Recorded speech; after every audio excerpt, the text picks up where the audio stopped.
আছে আত্মহত্যা কৰা বুলি এখন চিঠি লিখি থৈ গৈছিল।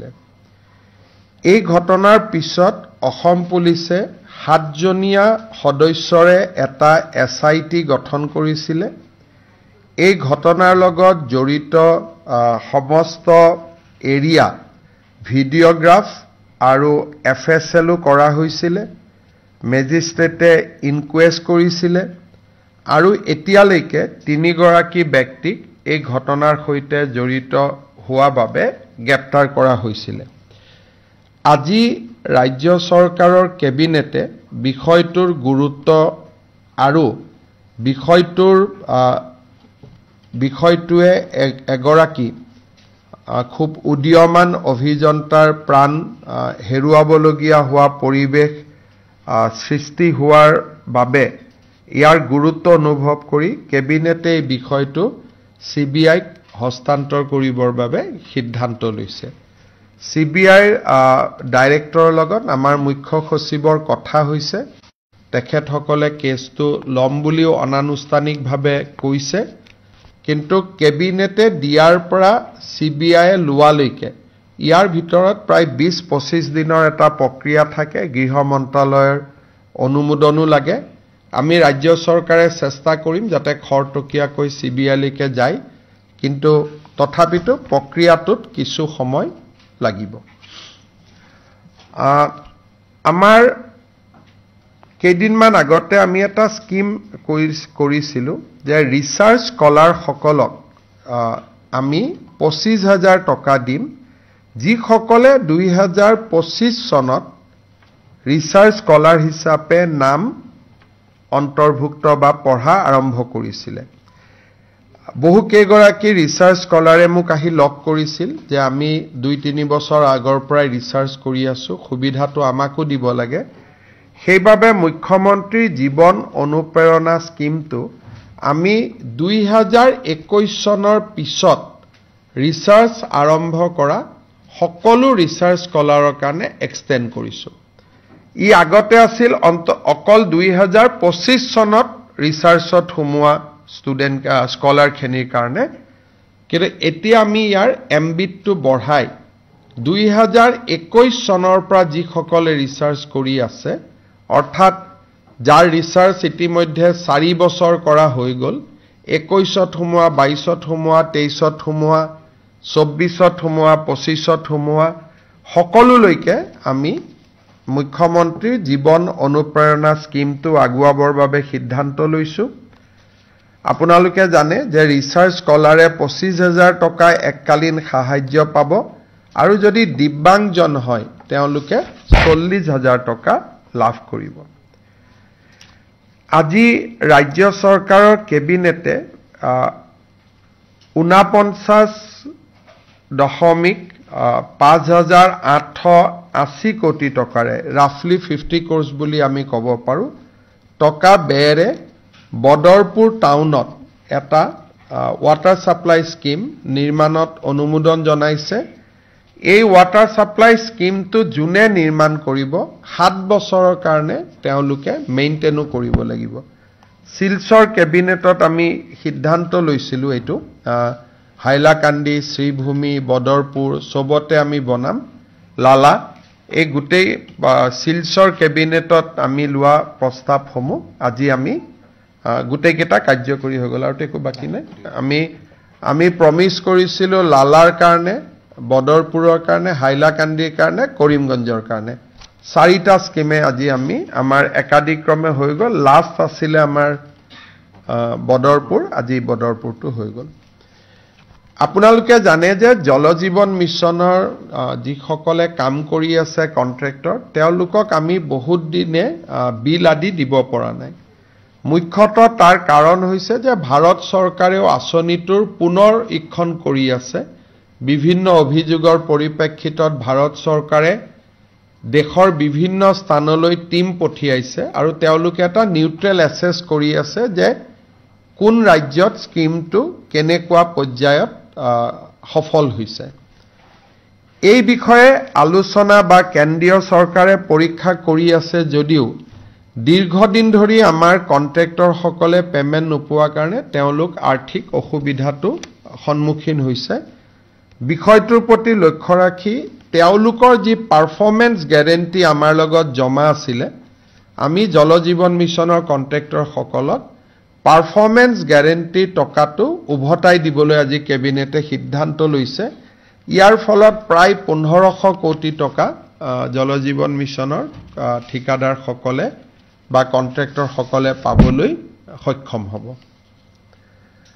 আজি কেবিনেটে আৰু এটা বিশেষ সিদ্ধান্ত লয় আমাৰ জল জীৱন মিছনত জলমিত্ৰ আৰু জল সহায়ক দুটা কেটেগৰীৰ ৰাইজে বা ব্যক্তিয়ে ভলেন্টিয়াৰ হিচাপে কাম কৰি আছে তেওঁলোকক আমি কম সংখ্যক মাননি দিওঁ কিন্তু কাৰোবাৰ মৃত্যু হলে পৰিয়ালটো যথেষ্ট অসুবিধাৰ সন্মুখীন হয় কেবিনেটে আজি এটা সিদ্ধান্ত লৈছে যে জলমিত্ৰ সজল মিত্ৰ বা জল সহায়ক তেওঁলোকৰ যদি আকস্মিক মৃত্যু হয় পৰিয়াললৈকে ৰাজ্য চৰকাৰে এককালীন 5 লাখ টকাৰ সাহায্য আগবঢ়াব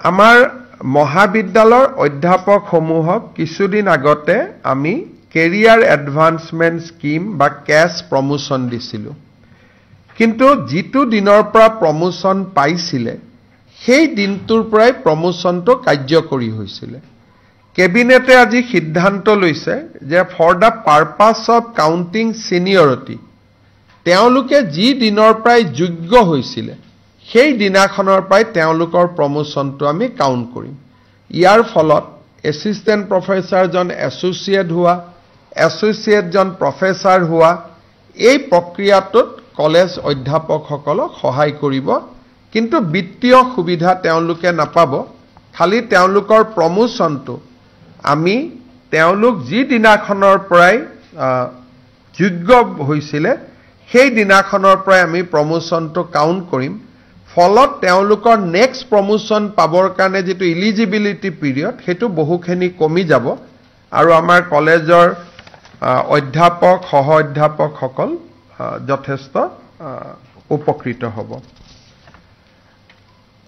আজি আমাৰ মিছন বসুন্ধৰাটো আমি বহু কেইখন মাটিৰ আবেদন নিষ্পত্তি কৰো ধেমাজি টাউনৰ 1742 খন দৰং লখিমপুৰ বিশ্বনাথ কামৰূপ গোৱালপাৰা বৰপেটা নগাঁৱৰ 299 খন যোৰহাট গোৱালপাৰা ডিব্ৰুগড় মাজুলী লখিমপুৰ বজালী শ্ৰীভূমি 190 খন আৰু আমাৰ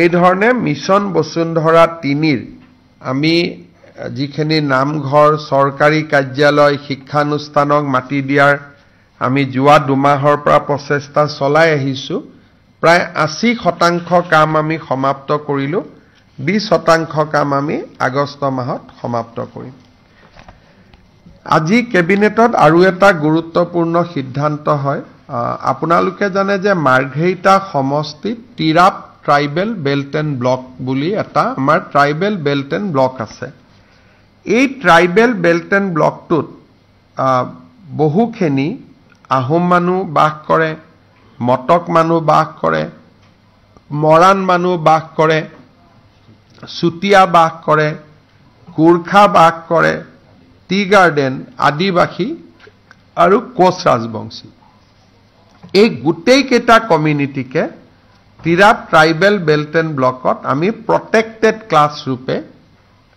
আজি আমি ঘোষণা কৰিবলৈ কেবিনেটে সিদ্ধান্ত লৈছে এই সিদ্ধান্তটোৰ ফলত তিৰাপ ট্ৰাইবেল বেল্ট এণ্ড ব্লকত আহোম সকলেও মাটিৰ পট্টা পাব মৰাণ সকলেও মাটিৰ পট্টা পাব মটক সকলেও মাটিৰ পট্টা পাব চুতীয়া সকলেও মাটিৰ পট্টা পাব গোৰ্খা সকলেও মাটিৰ পট্টা পাব চাহ জনজাতি আদিবাসী সকলেও মাটিৰ পট্টা পাব আৰু কোচ ৰাজবংশী লোকসকলেও মাটিৰ পট্টা পাব এটা বহুদিনীয়া দাবী আছিল সেই দাবীটো আজি সমাধান হ'ল কেবিনেটে আজি আমাৰ অইল ইণ্ডিয়া আৰু মাৰ্ঘেৰিটাৰ কোল ইণ্ডিয়াৰ কিছু মাটিবাৰীৰ সমস্যা আছিল সেইখিনিও আজি প্ৰায়খিনি সমাধান কৰি দিয়ে মুঠৰ ওপৰত কেবিনেটত এইকেইটাই গুৰুত্বপূৰ্ণ সিদ্ধান্ত হৈছে অহাকালি আমাৰ কেইবাটাও চৰকাৰী সিদ্ধান্ত আছে বা চৰকাৰী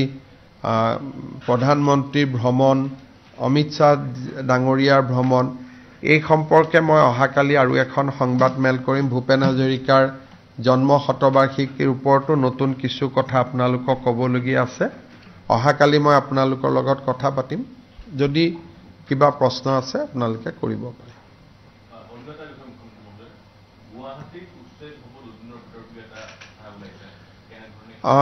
গুৱাহাটী ট্ৰাইবেল বেল্টে গুৱাহাটীৰ ফৰেষ্টত যিখিনি নন ইণ্ডিজেনাছ মানুহ আছে তেওঁলোকক আমি এটা সাৰ্ভে কৰি দিছো মই ওয়াৰ্ডটো আকৌ ৰিপিট কৰিছো নন ইণ্ডিজেনাছ অৰ্থাৎ থলুৱা মানুহৰ ক্ষেত্ৰত আমি সাৰ্ভে কৰা নাই খিলঞ্জিয়া মানুহৰ ক্ষেত্ৰত আমি সাৰ্ভে কৰা নাই কিন্তু যিসকলে মহানগৰীৰ ডেমোগ্ৰাফিটো ডিস্টাৰ্ব কৰিবৰ কাৰণে বিভিন্ন জায়গাত আহি বাস কৰিছে তেওঁলোকৰ আমি মাত্ৰ সাৰ্ভে এটা কৰিছো যে কিমান এনেকুৱানো মানুহ সোমাইছে কিন্তু ইয়াতে খিলঞ্জিয়া মানুহখিনিৰ ক্ষেত্ৰত একো আমি কৰা নাই কাৰণ তেওঁলোকক বসুন্ধৰা 3ত আমি মাটিৰ পট্টা দিবৰ কাৰণে ব্যৱস্থা কৰিছো আৰু এইটো অনলি ফৰ ফৰেষ্ট ৰেভিনিউ ল্যান্ডৰ ক্ষেত্ৰতো কোনো সাৰ্ভে হোৱা নাই আৰু মই ভাবো যে আমাৰ যিখিনি অসমীয়া মানুহ বা জনজাতীয় মানুহ আছে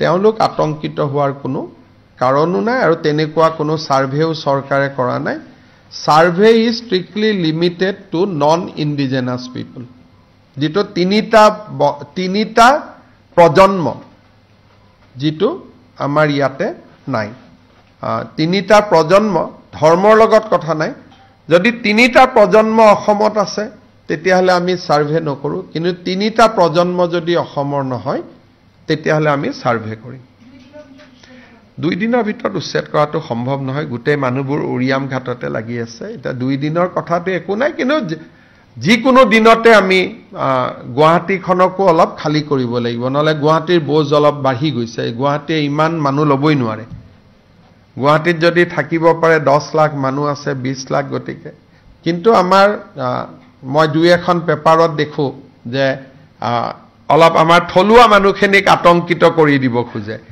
এই চৰকাৰে থলুৱা মানুহৰ মাটি উচ্ছেদ কৰাৰ কোনো চিন্তাও কৰা নাই গতিকে কথাটো মই আজি আকৌ এবাৰ ৰিপিট কৰি দিছো মই দেখি আছো যে দুই এখন পেপাৰে হেডলাইনটো কৰি খিলঞ্জিয়া থলুৱা মানুহৰ কথা কয় আৰু তেওঁলোকে এটা পেনিক সৃষ্টি কৰি কাবাক বচাব চেষ্টা কৰে কিন্তু মই ভাবো যে ৰাইজে আমাক বিশ্বাস কৰে গতিকে কোনো পেনিক নহয় Mr. Chief Minister, on the national context, today is a very important topic of task has come. There was an attempt, concerted attempt since 2013 to paint a saffron color. Today, all the accused have been acquitted by the NIA court. How do you see to this development?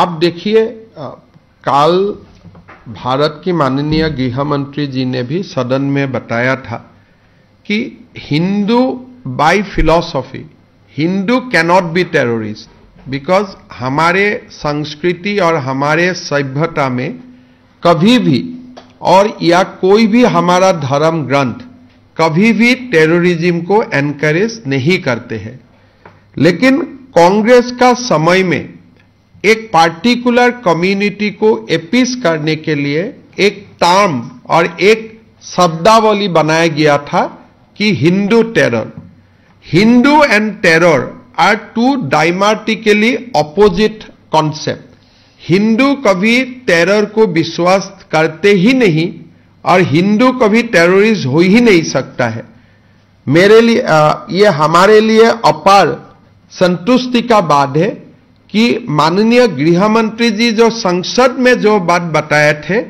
आज मुंबई का एक अदालत ने भी ये Hindu terror का जो concept था इनको डिमोलिश किया और हिंदू टेरर का नाम में जो भी एक्यूज बनाया गया था सारे एक्यूज को दे एक्विटेड और सारे एक्यूज को रिहा कर दिया गया सो ये जो हमारे एक लॉन्ग स्टैंडिंग एक ऑब्जेक्शन था कि हिंदू टेरर ये सब should not have been used और ये एक कम्युनिटी को अपीस करने के लिए ही कांग्रेस ने किया था। आज ये और एक बार एंडोज हुआ कि हिंदू टेरर बोल के कोई कॉन्सेप्ट पहले भी नहीं था, आगे भी नहीं होगा।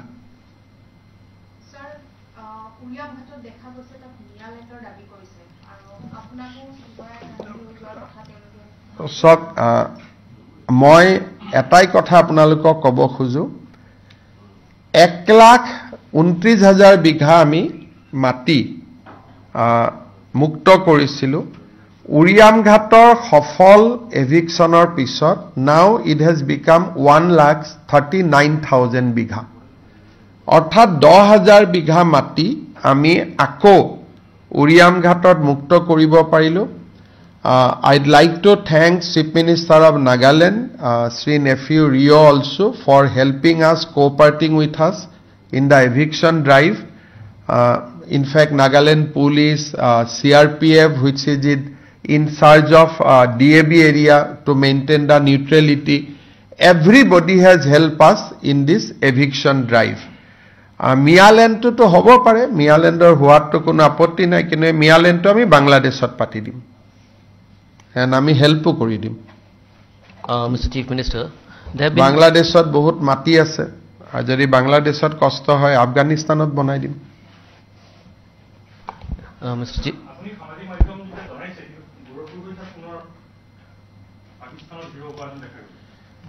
সক অসমবাসীৰ কাৰণে এইটো একেবাৰে লাজৰ কথা, আৰু আমি সকলোৱে খুব লজ্জিত অনুভৱ কৰিছোঁ যে যি ধৰণে সংসদত ভাৰতীয় সেনাবাহিনীৰ ওপৰত আমাৰ অসমৰ সাংসদ এজনে যি ধৰণে কমেণ্ট কৰিলে, তেওঁ ইমানলৈকে গ'ল যে মিছাইলটো ওচৰৰ পৰা কিয় নামাৰিলে, দূৰৰ পৰা কিয় মাৰিলে।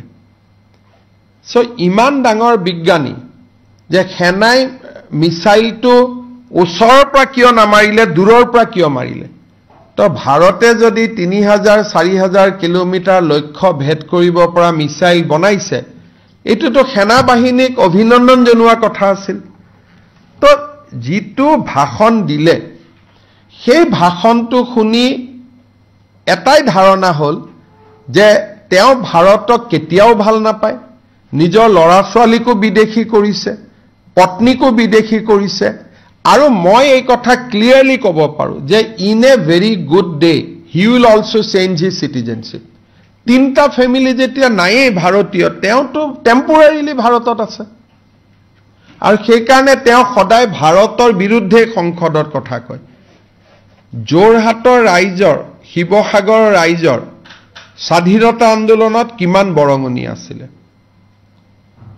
দেশৰ স্বতন্ত্ৰতা সাৰ্বভৌমত্বত যোৰহাটৰ এটা অনবদ্য বৰঙণি আছে অসম আন্দোলনলৈকে। সেই স্থানৰ সংসদগৰাকী আজি পাকিস্তানত গৈ হিৰো হোৱা আমাৰ কাৰণে লাজৰ কথা। আৰু এই গোটেই ঘটনাটো অকল এইটো নহয়, কালিৰ ষ্টেটমেণ্টটোতো আপোনালোকে নজৰত পাইছে, কিন্তু যদি 2014 চনৰ পৰা তেওঁৰ সংসদত ভাষণ আৰু প্ৰশ্নবিলাক চাই, প্ৰত্যেকটোৱে পাকিস্তানৰ সহায় কৰিব পৰা প্ৰশ্ন। গতিকে তেওঁৰ খুব বেলেগ ধৰণৰ সম্পৰ্ক পাকিস্তানৰ লগত, আৰু obviously he cannot be hero in Indian television, he will be hero only in Pakistan. কওঁতেতো তেওঁ ক'ব নোৱাৰিলে মই যোৱা নাই বুলি, এনেইতো বহুত বকবকাই থাকে। যেতিয়া অমিত শ্বাহজীয়ে ক'লে, তেওঁতো থিয় হৈ সংসদত নকলে যে মই যোৱা নাই, আপুনি ভুল কথা কৈছে বুলি। গতিকে তেওঁ অকল আপোনালোককে বনাব পাৰে, বাকীকতো কাকো বনাব নোৱাৰে। যিমান দিনে মই বনোৱা দেখিছোঁ, আপোনালোককে তেওঁক বনোৱা দেখিছোঁ, বাকী অসমৰ মানুহক নোৱাৰে। আৰু আপোনালোকে চাব, ৰাইট BTADৰ পৰা লক্ষ্য কৰি গৈ থাকিব, মানুহক বনাব নোৱাৰে। 2-এজন আপোনালোকৰ মানুহৰ তেওঁৰ প্ৰতি ছফ্ট কৰ্ণাৰ আছে, তেওঁৰ প্ৰতিও নাই, মোক বেয়া পায় কাৰণে তেওঁক উঠাব খোজে। মই ভাবোঁ যে সেইটো বহুত দিন নচলে। Mr. Chief Minister, yesterday there were several reports quoting you where you have indicated for a NIA level probe into the case which is there with Assam SIT, Would you elaborate on that? You see, Assam SIT has a limited scope. As I told you, we cannot access telephonic interaction, telephonic connection beyond 2 years. Assam has a limitation of 2 years. But NIA can trace things up to 2011, 2010. So this is not a new thing. I have shared many times with you that Assam SIT has a limited capacity, but within that limited capacity our team has done a very good job. But ultimately it is related to citizenship, it is related to OIC. Finally, it is the Ministry of Home Affairs who has to take over the investigation. Has the government officially written to NIA for the Not case? now. It will be only, all these things happen post 10 September because we have given SIT time till 10 September. Either 11 or 12 they will put me the report. Then I will put the report to the cabinet, but we are not extending time to SIT. I also told them that no extension. So you have to conclude your proof by 10 September. So whatever they will do, they will complete 10th. They will give me report 11, 12. Before 15 September, I will bring the report to cabinet. Then cabinet will decide whether to refer it to NIA, CBI or MHA, whatever. That I have to see the report. But we have limited accessibility. We can dig up to 2 years. We cannot dig more than 2 years for the electronic evidence. But so far as manual evidence are concerned, we have dig and our team has done very well. আমাৰ যেটো SIT তদন্ত আছে আমি আগতে আপোনালোকক কৈছো বহুতবাৰ কৈছো যে ইয়াৰ শেষ সময় 10 সেপ্টেম্বৰ তেওঁলোকক আমি ইতিমধ্যে কৈছো যে আপোনালোকক আমি এক্সটেনশন নিদিও গতিকে 10 তাৰিখে তেওঁলোকে তেওঁলোকৰ অনুসন্ধানটো শেষ কৰিব 11 12 ডিপেন্ডিং অন মাই এভেইলেবিলিটি তেওঁলোকে ৰিপৰ্ট দিব ৰিপৰ্টটো আমি লগে লগে কেবিনেটত লৈ যাম আৰু কেবিনেটে তাৰ ওপৰত নেক্সট ডিসিশনটো গ্ৰহণ কৰিব আৰু কেবিনেটত যিয়ে সিদ্ধান্ত হয় আপোনালোকক আমি জনাই দিম Sir, another point is that your government has also issued orders about drought-like situation in 27 districts. There is a effect on the tea production. Drought things are changing. In the last week, 5 districts has come out of the drought. So IMD has predicted good rain in the time between 1st and 10th August. So we'll take a final decision post 15 August. Because if I declare drought, I have to give Government of India satellite data along with the data from IMD. So IMD has indicated that situation is fast changing. So wait till 15 August. Then August spell of rain can be assessed and predicted. Drought can be declared when there is a rain deficit of 40%. So last time when I addressed you, it was in a larger canvas. But now it has come down only to 48 revenue block. So by 15 August, situation may change further.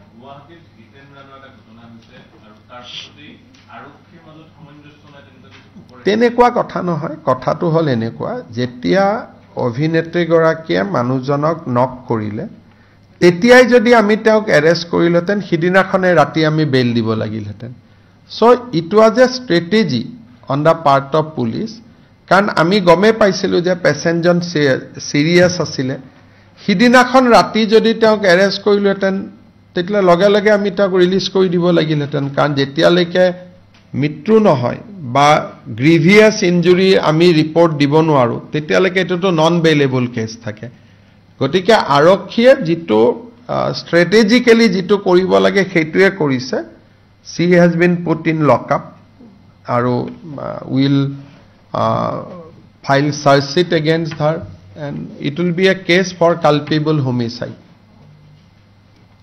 এটা দুটা section আছে culpable homicide not amounting to murder culpable homicide amounting to murder প্ৰথম দিনা যদি তেওঁক আমি গ্ৰেপ্তাৰ কৰিলেতেন কেছটো হলতেন culpable homicide not amounting to murder bail হৈ গলতেন সেইকাৰণে কেতিয়াবা পুলিচে ৰাইজে ভাবা আৰু পুলিচে কৰাৰ মাজত অলপ ডিফাৰেন্স থাকে উদ্দেশ্যটো একে উদ্দেশ্যটোত কোনো গ্যাপ নাথাকে হ'ব থ্যাংক ইউ